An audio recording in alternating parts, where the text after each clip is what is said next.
many companies are reopening offices, you might be thinking about a hybrid approach to work, in which employees work remotely and in the office.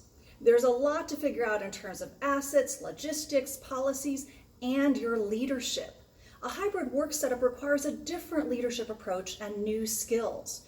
You and your fellow leaders need to flex your leadership to the context. Here's what I mean. With hybrid work, the social functions of a physical office become more important, while operations and process are the priorities when employees are remote. As a leader, you must flex between the two contexts and facilitate both kinds of work. So, to lead the culture building and connection functions of the physical office, plan, promote, and give permission. First, plan.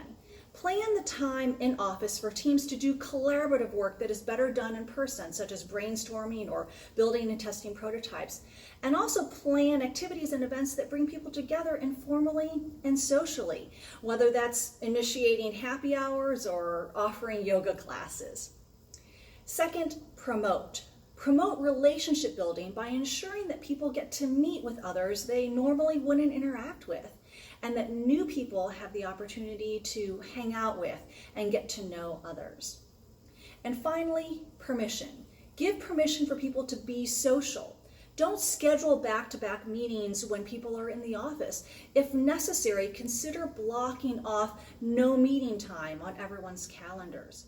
Encourage people to get away from their workstations and mingle. Perhaps the best way you express permission for others to be social is for you to be social yourself. Don't hole yourself up in a closed office. Make yourself available for people to approach you informally. Participate in the social events and activities and strike up spontaneous non-work conversations. Now, when it comes to remote work, flex to a different leadership style. Your priority should be enabling people to get things done and be successful. Do this through access standards and engagement. First, ensure everyone has the access to the tools and resources they need to be productive when working remotely. For example, consider one of the many new communication and collaboration platforms that facilitate asynchronous work among people in different time zones or on different work schedules.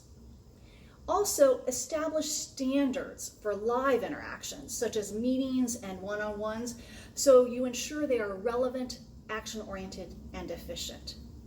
And finally, ensure everyone is engaged. People are less likely to speak up, and a lot of nuance can be lost in a remote situation. So use active listening and proactively solicit input, questions, and feedback. Also, engage people by managing visibility. Manage other people's visibility by ensuring that everyone, not only people who are in the office more, are called on, brought into opportunities, and know what's going on. And manage your own visibility by being available when and how people need help, by supporting people individually depending on their needs, and knowing how everyone is doing and the results they're producing. Hybrid work comes with challenges and opportunities. So take advantage of what working in the office and working remotely uniquely enables you to do, and flex your leadership to the context.